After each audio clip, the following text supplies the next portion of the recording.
Hello guys, welcome to my channel. एक बार फिर से स्वागत है आप सबका हमारे नए लेक्चर में। गाइस ये पार्ट 2 है लेक्चर का, टाइप्स ऑफ कॉन्ट्रैक्ट का। इससे पहले ऑलरेडी हम लोग ने एक लेक्चर लगाया है टाइप्स ऑफ कॉन्ट्रैक्ट पे। अगर आपने उस वीडियो को नहीं देखा तो प्लीज उसको देख लेना, डिस्क्रिप्शन में मैं उसके वीडियो का लिंक डाल दूंगा। ओके, तो गाइस आज के लेक्चर में हम लोग बाकी के टाइप्स देखेंगे कॉन्ट्रैक्ट के as per the Indian Contract Act 1872। Okay, तो आज का जो ये लेक्चर है गाइस वो लॉ के बच्चों के लिए भी है, बीकॉम के बच्चों के लिए भी है, क्योंकि वहां पे एक बिजनेस लॉ का सब्जेक्ट है हमारे पास, और हमारे यूजीसी नेट और सेट कैंडिडेट्स के लिए। ओके, तो आज के लेक्चर को हम लोग शुरू करते हैं।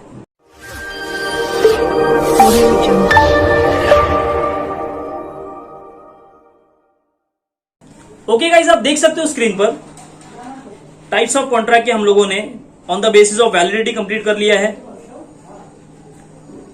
Then on the basis of formation भी हम लोग ने कंप्लीट कर लिया था, टेसिट कॉन्ट्रैक्ट। उसका एक लास्ट टॉपिक बचा था गाइस, क्वासी कॉन्ट्रैक्ट। ओके, तो जो सबसे पहला हमारा टाइप्स है कॉन्ट्रैक्ट का हम लोग पढ़ने वाले हैं on the basis of formation वाला, वो है क्वासी कॉन्ट्रैक्ट। तो गाइस बहुत ज्यादा इंपॉर्टेंट टाइप्स का ये कॉन्ट्रैक्ट है। इसके ऊपर जो है वो यूजीसी नेट और सेट में क्वेश्चंस पूछे जाते हैं कि क्वासी कॉन्ट्रैक्ट के आपको फीचर्स पूछता है। ओके, ये आपको एक एग्जांपल बताएगा और आपको पूछा जाएगा कि ये कौन से टाइप्स का कॉन्ट्रैक्ट है, तो आपको पता होना चाहिए कि ये क्वासी कॉन्ट्रैक्ट है। तो गाइस सबसे पहले इंपॉर्टेंट चीज जो है वो है हमारा सेक्शन, कि ये क्वासी कॉन्ट्रैक्ट को कहां पे डिफाइन किया है इंडियन कॉन्ट्रैक्ट एक्ट 1872 में। तो गाइस मैंने यहां पे हाईलाइट किया है सेक्शन 68 टू 78।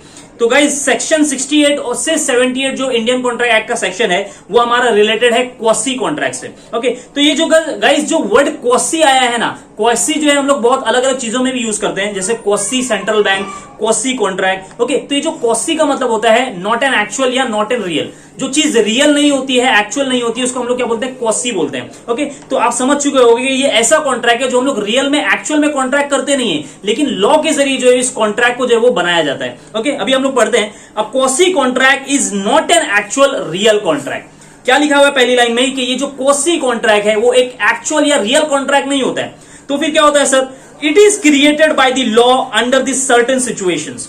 ये जो है वो लॉ क्रिएट कर देता है, कानून क्रिएट कर देता है, कुछ एक सिचुएशन ऐसी हो जाती है जिसकी वजह से जो है लॉ जो है क्या करता है, कॉन्ट्रैक्ट क्रिएट कर देता है। The law create this contract and enforce legal rights and obligation on the parties। तो गाइस बेसिकली कॉन्ट्रैक्ट क्या होता है, कॉन्ट्रैक्ट में हम लोग क्या करते हैं, एक पर्सन क्या करता है, ऑफर करता है, दूसरा पर्सन उस ऑफर को क्या कर देता है, प्रॉमिस करता है, उसको एक्सेप्ट कर लेता है। ओके, तो गाइस यहाँ पे क्या होता है, कॉन्ट्रैक्ट में प्रॉमिस होता है, एक्सेप्टेंस होता है। ओके, तो गाइस जब भी हम लोग ऑफर को क्या कर देते हैं, एक्सेप्ट कर लेते हैं, तो यहाँ पे दोनों पार्टी के ऊपर जो है वो ऑब्लिगेशंस लग जाते हैं। ऑब्लिगेशंस का मतलब है कि अगर सपोज अगर मैं कोई कॉन्ट्रैक्ट कर रहा हूं कार बेचने का, ओके, मैं कार बेच रहा हूं और सामने वाला पर्सन क्या कर रहा है, कार खरीद रहा है, तो मेरा ऑब्लिगेशन ये है, मेरा ड्यूटी ये बनता है कि मुझे कार क्या करना है, सेल करना है। और सामने वाले पर्सन का क्या ऑब्लिगेशन है, उसकी क्या ड्यूटी है कि उसको मुझे पेमेंट करना है, उसका कंसिडरेशन देना है। ओके, तो गाइज यहां पे बताया जा रहा है कि जो क्वासी कॉन्ट्रैक्ट होता है वहां पे लॉ जो है वो ऑब्लिगेशन क्रिएट कर देता है पार्टीज पे, जबकि वो दोनों जो है वो कॉन्ट्रैक्ट में इंटर होते नहीं है, लेकिन फिर भी दो पार्टी के ऊपर जो है गाइस लॉ जो है वो कुछ ऑब्लिगेशन, कुछ राइट्स जो है वो इंपोज कर देता है। अभी हम लोग पढ़ते हैं, एग्जांपल के जरिए समझते हैं। If mister A leaves his goods at mister B shop by mistake, then it is responsibility of the mister B to return the goods to the mister A. Guys बहुत ही बढ़िया एग्जांपल दिया quasi contract का, कि suppose करते हैं कि एक मिस्टर ए है, उसने क्या कर दिया, गलती से अपना जो सामान है वो मिस्टर बी के शॉप पे जो है वो भूल गया, वो छोड़ के वहां पे चला गया। तो अब यहां पे जो है गाइस मिस्टर बी जो है वो सामान को यूज नहीं कर सकता। उसकी क्या रिस्पॉन्सिबिलिटी बनती है कि इस गुड्स को जो है वो उसके एड्रेस पे पहुंचा दे, यानी कि मिस्टर ए के घर तक पहुंचा दे। ओके, अगर वहां पे उसको एड्रेस वगैरह पता चल जाता है, उसका डिटेल्स पता चल जाती है गुड्स से, तो वो क्या कर सकता है, उसकी जिम्मेदारी बन जाएगी, उसकी रिस्पॉन्सिबिलिटी बन जाएगी कि उस सामान को उसको क्या करना पड़ेगा, मिस्टर ए के घर तक पहुंचाना पड़ेगा, उसको रिटर्न करना पड़ेगा। ओके, और एक एग्जाम्पल मैं बताता हूं कि सपोज के एक डिलीवरी बॉय है, ओके, पिज्जा डिलीवरी बॉय है, आपने जो है पिज्जा ऑर्डर किया, ओके, लेकिन उस डिलीवरी बॉय ने क्या किया, आपके घर पे पिज्जा डिलीवर करने के बजाय आपके पड़ोसी को डिलीवर कर दिया। ओके, और आपके पड़ोसी ने जो है वो उस पिज्जा को क्या कर लिया, कंज्यूम भी कर लिया, खा भी लिया उसको। तो आपके पड़ोसी की जिम्मेदारी बनती है कि वो आपको कंपनसेट करे, आपको पैसे दे। ओके, क्योंकि उसको पता चल चुका है कि ये मेरा ऑर्डर नहीं है, मेरे बाजू वाले का ऑर्डर है। तो अब उस पड़ोसी की ये रिस्पॉन्सिबिलिटी बन जाएगी लॉ के जरिए में कि उसको क्या करना पड़ेगा, आपको पेमेंट करना पड़ेगा। ओके, तो यहां पे गाइस एक ऐसा कॉन्ट्रैक्ट जो हम लोग खुद से क्रिएट नहीं करते, लेकिन लॉ जो है, कानून जो है वो हम पे हमारे ऊपर ऑब्लिगेशन लगा देता है, हमारे ऊपर ड्यूटी लगा देता है कि आपको इस कॉन्ट्रैक्ट को कंप्लीट करना पड़ेगा। Okay, this contract depends on the principle Nobody will be allowed to become a rich at the expense of other। बहुत ज्यादा इंपॉर्टेंट लाइन है गाइस, मैंने उसको ब्रैकेट में लिखा हुआ है कि आपको डायरेक्टली ये जो लाइन बोल सकता है कि ये जो फ्रेज दिया हुआ है नीचे, ओके, जो प्रिंसिपल दिया हुआ है वो किस कॉन्ट्रैक्ट को दर्शाता है। यानी कि यहाँ पे एक प्रिंसिपल लिखा हुआ है, nobody will be allowed to become a rich at the expense of other, यानी कि किसी को भी ये परमिशन इजाजत नहीं है कि किसी के दूसरे के पैसे पर जो है वो अमीर बनता चले जाए, यानी कि खर्चा कोई और कर रहा है और उसका फायदा कोई और उठाए। तो ये प्रिंसिपल जो है गाइस किसके ऊपर एप्लीकेबल होता है, क्वासी कॉन्ट्रैक्ट। तो गाइस ये प्रिंसिपल जो है वो क्वासी कॉन्ट्रैक्ट है कि कोई भी जो है वो दूसरे के एक्सपेंस से जो है वो फायदा नहीं उठा सकता है, जिसने एक्सपेंडिचर किया है उसको ही बेनिफिट मिलना चाहिए। ओके, इसलिए गाइस यहाँ पे जो है लॉ क्या कर देता है, ड्यूटीज और ऑब्लिगेशन जो है वो दोनों पार्टी के ऊपर लगा देता है। ओके, होप कि आपको समझ में आ गया रहेगा क्वासी कॉन्ट्रैक्ट। अभी हम लोग पढ़ते हैं on the basis of performance of the contract. Performance के बेस पे जो गाइस अलग अलग कॉन्ट्रैक्ट को डिवाइड किया गया है। तो सबसे पहला है एग्जीक्यूटेड कॉन्ट्रैक्ट। ओके, अभी हम लोग पढ़ते हैं ये एग्जीक्यूटेड कॉन्ट्रैक्ट क्या होता है। A contract in which both the parties have fulfilled their obligation under the contract। Simple सा एक लाइन का डेफिनेशन इस कॉन्ट्रैक्ट का कि एक ऐसा कॉन्ट्रैक्ट जिसमें बोथ द पार्टीज यानी कि जितने भी दोनों पार्टीज है वो लोग ने क्या कर दिया है, अपने अपने ऑब्लिगेशन को, अपने अपने ड्यूटीज को क्या कर दिया, परफॉर्म्ड कर दिया है, फुलफिल कर दिया है। यहां पे वर्ड आया है फुलफिल्ड। फुलफिल का मतलब है ऑलरेडी जो है दोनों पार्टी ने अपने ऑब्लिगेशन को जो है वो कंप्लीट कर दिया है। ओके, यानी कि अगर किसी को कार बेचना था तो उसने कार की डिलीवरी भी कर दी है और उस सामने वाले पार्टी ने उसको पेमेंट भी कर दिया, तो दोनों ने अपनी ऑब्लिगेशन जो है वो प्रेजेंट में कंप्लीट कर दिए हैं। उसको हम लोग बोलते हैं एग्जीक्यूटेड कॉन्ट्रैक्ट। ये कॉन्ट्रैक्ट जो कंप्लीट हो गया है। Okay, for example mister X contracts to buy a car from Y by paying cash. Mister X contract करता है कार खरीदने के लिए from Y by paying the cash. Okay, तो मिस्टर एक्स कॉन्ट्रैक्ट कर रहा है कि मुझे कार खरीदना है किससे, वाई से, यानी कि वाई जो है वो कार का ओनर है। Y instantly deliver his car and consideration cash is receive. और वाई क्या कर देता है, जो ओनर है कार का, वो क्या कर देता है, कार को डिलीवर भी कर देता है और उसको कैश भी रिसीव हो जाता है। Okay, this contract is done in present. और ये जो कॉन्ट्रैक्ट हो रहा है वो प्रेजेंट में हो रहा है, प्रेजेंट सिचुएशन में हो रहा है और यहाँ पे दोनों ही पार्टी ने अपने ऑब्लिगेशन को फुलफिल कर दिया है, कंप्लीट कर दिया है। तो ऐसे कॉन्ट्रैक्ट को हम लोग बोलते हैं एग्जीक्यूटेड कॉन्ट्रैक्ट, यानी कि इस कॉन्ट्रैक्ट जो है वो कंप्लीट हो चुका है। इसका ही जस्ट अपोजिट है गाइज एग्जीक्यूटरी कॉन्ट्रैक्ट। यहां पे वर्ड आया है CUTORY, क्यूटरी कॉन्ट्रैक्ट। एग्जीक्यूटरी कॉन्ट्रैक्ट यानी कि ये कॉन्ट्रैक्ट जो है वो ऑन गोइंग है, मतलब चल रहा है, अभी कंप्लीट हुआ नहीं है। A contract in which both the parties are yet to fulfill their obligation। तो गाइस मैंने हाईलाइट किया है, यहां पे ऊपर वाले में जो क्या लिखा था, फुलफिल लिखा था, यहां पे क्या लिखा है, yet to fulfill, यानी कि दोनों ही पार्टी ने जो है अपने ऑब्लिगेशन कंप्लीट करना अभी बाकी है, दोनों को कुछ ना कुछ अपनी ड्यूटी परफॉर्म करना बाकी है। कॉन्ट्रैक्ट जो ये इनकम्प्लीट है। It is said to be an executory contract. तो ऐसे कॉन्ट्रैक्ट को हम लोग एग्जीक्यूटरी कॉन्ट्रैक्ट बोलते हैं जहां पे दोनों पार्टी का जो है ऑब्लिगेशन जो है वो बाकी है। Okay, it means obligation will be done and consideration will be paid in the future, यानी कि दोनों पार्टी का जो ऑब्लिगेशन है वो will be done in the future, यानी कि फ्यूचर में होने वाला है वो, और पेमेंट भी जो है, कंसिडरेशन भी जो है गाइस हमको फ्यूचर में रिसीव होने वाला है। ओके, यानी कि सपोज यहाँ पे खाली हम लोग ने कॉन्ट्रैक्ट करके रखा है, डिस्कशन करके रखा है, लेकिन हम लोग जो हमारी जो परफॉर्मेंस है, हमारी जो ड्यूटीज है, हम लोग वो जो फ्यूचर में करने वाले हैं। ओके, फॉर एग्जाम्पल ऑन 1 जून, अब तारीख बताई गई कि 1 जून को क्या हो रहा है। On 1 June mister A agrees to buy B's cycle by promising pay cash on 15th जून। 1 तारीख को कॉन्ट्रैक्ट कर रहा है, 1 जून को कॉन्ट्रैक्ट कर रहा है, मिस्टर बी एग्री कर रहा है कि मैं प्रॉमिस करता हूं ये कि मैं बी से जो है वो साइकिल खरीदूंगा। ओके, और मैं कैश का पेमेंट करूंगा 15th जून को, यानी कि 15 दिन के बाद।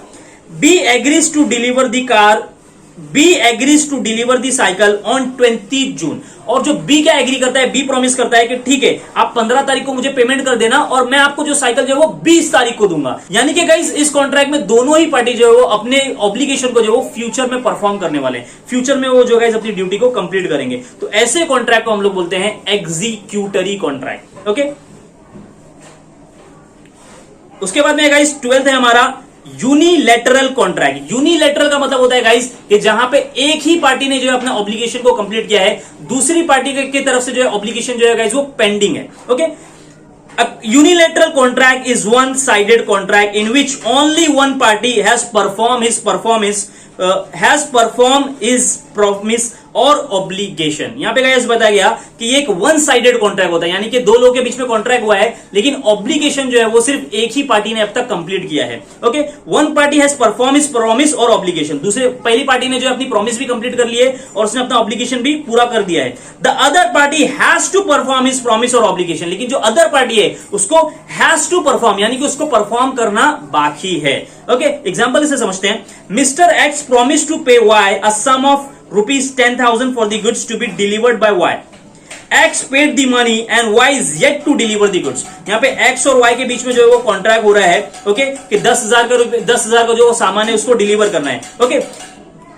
तो Y ने जो है गाइज गुड्स को जो है वो डिलीवर कर दिया है, X paid the money, sorry यहां पे जो है वो X ने जो है वो मनी पेमेंट कर दिया, यानी कि 10,000 का पेमेंट कर दिया है Y को, लेकिन Y is yet to deliver the goods, लेकिन Y ने अभी तक जो है वो सामान की डिलीवरी नहीं दी है, ओके। तो यहां पे जो है गाइज Y की तरफ से जो है वो कॉन्ट्रैक्ट जो है वो पेंडिंग पड़ा हुआ है, लेकिन X ने जो है वो अपना काम ऑब्लिगेशन कंप्लीट कर दिया है। तो गाइज X ने जो है अपना ऑब्लिगेशन को परफॉर्म कर दिया है, जिसको हम लोग बोलेंगे it is a unilateral contract, okay. आगे बढ़ते हैं हम लोग, बाइलेटरल कॉन्ट्रैक्ट, ये सेम जो है गाइज उसका ऊपर वाले का ऑपोजिट है कि यहाँ पे बाइलेटरल यानी कि दोनों ही पार्टी को जो है वो ऑब्लिगेशन कंप्लीट करना बाकी है। जो हम लोग ने एग्जीक्यूटरी कॉन्ट्रैक्ट पढ़ा था सेम उसी की तरह है, खाली बस नाम चेंज कर दिया है, यहाँ पे एग्जीक्यूटरी के बदले में यहाँ पे बाइलेटरल लिखा हुआ है, okay. A contract in which the obligation, duty और performance is outstanding on the part of both the parties. ऐसा कॉन्ट्रैक्ट जहां पे जो ड्यूटीज है, जो ऑब्लिगेशन है, दोनों पार्टी की तरफ से पेंडिंग है, आउटस्टैंडिंग है, ओके। तो गाइज उसको हम लोग बोलते हैं बाइलेटरल कॉन्ट्रैक्ट, और इसी को हम लोग बोल सकते हैं executory contract. It is known as bilateral contract, executory contract are also known as bilateral contract. यहां पे भी क्लियर कर दिया कि जो एग्जीक्यूटरी कॉन्ट्रैक्ट है उसको हम लोग बाइलेटरल कॉन्ट्रैक्ट भी बोल सकते हैं। On 1st June, mister A agrees to buy B's bike by promising pay cash on 15th June, B agree to deliver the bikes on 20th June. Here both they have to perform the obligation in the future. Same वाला example है जो हम लोग ने executory में देखा था कि 1 जून को जो वो कॉन्ट्रैक्ट हो रहा है, ए एग्री कर रहा है कि मैं क्या करूंगा, आपकी बाइक खरीदूंगा, बी से बाइक खरीदूंगा, और वो पेमेंट करता है 15 तारीख को, और बी जो है वो डिलीवर करता है उसको बाइक, बोलता है कि मैं डिलीवर करूंगा आपको 20 तारीख को, 20 जून को, ओके। तो यहां पे समझ में आया क्या, ए का भी जो है वो ऑब्लिगेशन बाकी है, ओके, 15 तारीख को अपना ऑब्लिगेशन कंप्लीट करने वाला है, और जो बी जो है वो अपना ऑब्लिगेशन 20 तारीख को जो है वो कंप्लीट करने वाला है। तो यहाँ पे दोनों ही पार्टी की तरफ से जो है गाइस अपनी ड्यूटी जो है वो आउटस्टैंडिंग है, पेंडिंग है। तो ऐसे कॉन्ट्रैक्ट को हम लोग बोलते हैं बाइलेटरल कॉन्ट्रैक्ट, ओके। नेक्स्ट है गाइस सम इंपॉर्टेंट कॉन्ट्रैक्ट्स। अभी यार जो गाइस हमारी कैटेगरी खत्म हो गई है, अभी जो एक इंपॉर्टेंट कॉन्ट्रैक्ट लगे मुझे कि जो बताना बहुत जरूरी है, क्योंकि कंटीजेंट कॉन्ट्रैक्ट के ऊपर जो है वो क्वेश्चन पूछे जाते हैं, ओके। तो गाइस सबसे पहला है कंटीजेंट कॉन्ट्रैक्ट। तो गाइस सेक्शन याद रखते हैं, सेक्शन 31, जो सेक्शन 31 है हमारे इंडियन कॉन्ट्रैक्ट एक्ट का, उसको वहां पे डिफाइन किया गया है कंटीजेंट कॉन्ट्रैक्ट को।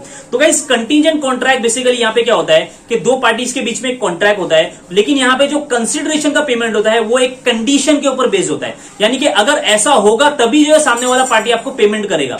यहाँ पे सपोज कि हम लोग क्या करते हैं, कंडीशन बना देते हैं, एक सिचुएशन बोलते हैं कि अगर ऐसा होता है तभी हम लोग आपको पेमेंट करेंगे, अदरवाइज हम लोग पेमेंट नहीं करेंगे। इसको हम लोग अच्छे से समझते हैं कि फॉर एग्जांपल अगर मुझे अपने कंपनी के स्टॉक का इंश्योरेंस करवाना है, ओके, फायर इंश्योरेंस करवाना है कि मेरा जो मटेरियल है, जो मेरा स्टॉक है, उसको मैं क्या कर दूं, इंश्योर कर दूं इंश्योरेंस कंपनी से। तो क्या इंश्योरेंस कंपनी मुझे जो वो ऐसे ही कंपेंसेट करेगी? नहीं करेगी। तब तक कंपेंसेट नहीं करेगी जब तक जो है वो मेरे स्टॉक में जो है, मेरे गोडाउन में आग नहीं लग जाती। तो गाइस कुछ अनएक्सपेक्टेड इवेंट्स हो जाता है तभी जो है वो इंश्योरेंस कंपनी जो है मेरे को पेमेंट करेगी, ओके। तो ऐसे कॉन्ट्रैक्ट जहां पे जो है वो सामने वाला पार्टी ये बोलता है कि ऐसा ऐसा होगा तभी जो है हम लोग आपको क्या करेंगे, पेमेंट करेंगे, अदरवाइज जो है हम लोग आपको पेमेंट नहीं करेंगे। तो ऐसे कॉन्ट्रैक्ट को जो हम लोग क्या बोलते हैं, कंटीजेंट कॉन्ट्रैक्ट, जो है अनएक्सपेक्टेड इवेंट्स के ऊपर डिपेंड होता है। पढ़ते हैं हम लोग, contingent contract is a contract in which promise is conditional and contract shall be performed only on the happening of the some future unexpected events। ये ऐसा कॉन्ट्रैक्ट है जहां पे प्रॉमिस में एक कंडीशन लगा हुआ है, हम लोग एक कंडीशन ऐड करते हैं, और गाइज यहां पे जो है वो परफॉर्म हम लोग जो है वो कॉन्ट्रैक्ट को परफॉर्म तभी करते हैं, कंसिडरेशन पेमेंट तभी करते हैं जब कुछ चीज हो जाती है या नहीं होती है। हम लोग पहले से ऑलरेडी कंडीशन बता देते हैं कि ऐसा होगा या ऐसा नहीं होगा तभी हम आपको पेमेंट करेंगे, ओके। तो अब यहाँ पे एग्जाम्पल हम लोग समझते हैं। The best example is insurance contract. यहाँ पे एग्जाम्पल क्या बताया कि इसको हम लोग को अगर समझना है कंटीजेंट कॉन्ट्रैक्ट को, तो बेस्ट एग्जाम्पल क्या है, इंश्योरेंस का contract. For example, insurance company contract to pay 5 lakh rupees to mister A if his house is burn. यहाँ पे मिस्टर ए ने जो है वो इंश्योरेंस कंपनी से कॉन्ट्रैक्ट करके रखा हुआ है फायर इंश्योरेंस का कि अगर मेरा घर जल जाता है तो आपको क्या करना पड़ेगा, कंपनसेशन पेड करना पड़ेगा, और उसके लिए जो मिस्टर ए को जो है वो मंथली जो है वो इंश्योरेंस प्रीमियम भरना पड़ता है, ओके। तो यहाँ पे जो गाइस कॉन्ट्रैक्ट हुआ है, कंटीजेंट कॉन्ट्रैक्ट हुआ है इंश्योरेंस कंपनी और मिस्टर ए के बीच में कि कुछ अगर अनएक्सपेक्टेड इवेंट्स होते हैं, यानी कि आग लग जाती है घर में, तभी इंश्योरेंस कंपनी क्या करेगी, कंपनसेट करेगी, कंसिडरेशन का पेमेंट करेगी, ओके। आगे बढ़ते हैं हम लोग। जो लास्ट कॉन्ट्रैक्ट है हमारा वो है ई कॉन्ट्रैक्ट। बहुत ही आसान सा, बहुत ही सिंपल सा कॉन्ट्रैक्ट। आजकल सभी जो है वो यही कॉन्ट्रैक्ट हो रहे हैं लॉकडाउन की वजह से। ई जो गाइस यहां पे लिखा हुआ है, ई का मतलब है electronic contract. And E contract means electronic और ऑनलाइन कॉन्ट्रैक्ट। तो आप इसको ई कॉन्ट्रैक्ट बोलो या डिजिटल कॉन्ट्रैक्ट बोलो या ऑनलाइन कॉन्ट्रैक्ट बोलो, बात एक ही है। Okay, it is a contract made through online digital mode. For example buying goods from Flipkart, Amazon etcetera. तो गाइस जो भी ट्रांजैक्शन होते हैं, जो हम लोग ऑनलाइन वेबसाइट से सामान खरीदते हैं, ओके, तो हम लोग एक पार्टी है जो हम लोग क्या कर रहे हैं, सामान को बुक कर रहे हैं, और दूसरा पार्टी कौन है, कंपनी वाला है। तो हमारे बीच में यहाँ पे क्या हो रहा है, एक इलेक्ट्रॉनिक कॉन्ट्रैक्ट हो रहा है कि हम लोग क्या कर रहे हैं, सामान को खरीद रहे हैं, ओके, और सामने वाला क्या कर रहा है, सामान को बेच रहा है। ओके, तो बाइंग एंड सेलिंग का कॉन्ट्रैक्ट हो रहा है। ओके, तो इस कॉन्ट्रैक्ट को हम लोग क्या बोलते हैं, ई कॉन्ट्रैक्ट बोलते हैं, इलेक्ट्रॉनिक कॉन्ट्रैक्ट बोलते हैं। ओके, तो आज के लेक्चर को हम लोग यहीं पे एंड करते हैं। होप कि गाइस आपको लेक्चर अच्छा लगा होगा। अगर आपको मेरा लेक्चर अच्छा लगता है तो प्लीज को लाइक करिए, दोस्तों में शेयर करिए, और चैनल पे नए तो सब्सक्राइब करिए। ओके, तो गाइस हम लोग ने ऑफलाइन लेक्चर्स भी चालू किए हैं आईएएस कॉमर्स क्लास के। ओके, तो आप देख सकते हो स्क्रीन पे आपको पैम्पलेट दिख रहा होगा मेरी क्लास का। ओके, तो जो भी बच्चे इंटरेस्टेड है, चाहे वो 11th स्टैंडर्ड के लिए हो, 12th स्टैंडर्ड के लिए हो, या बीकॉम या बीएमएस के लिए हो, या बैफ के लिए हो, वो लोग जो है वो गाइस गिवन एड्रेस पे विजिट कर सकते हैं या मुझे कॉन्टैक्ट कर सकते हैं। ओके, तो मिलते हैं हमारे नए लेक्चर में। जब तक के लिए गुड बाय, टेक केयर।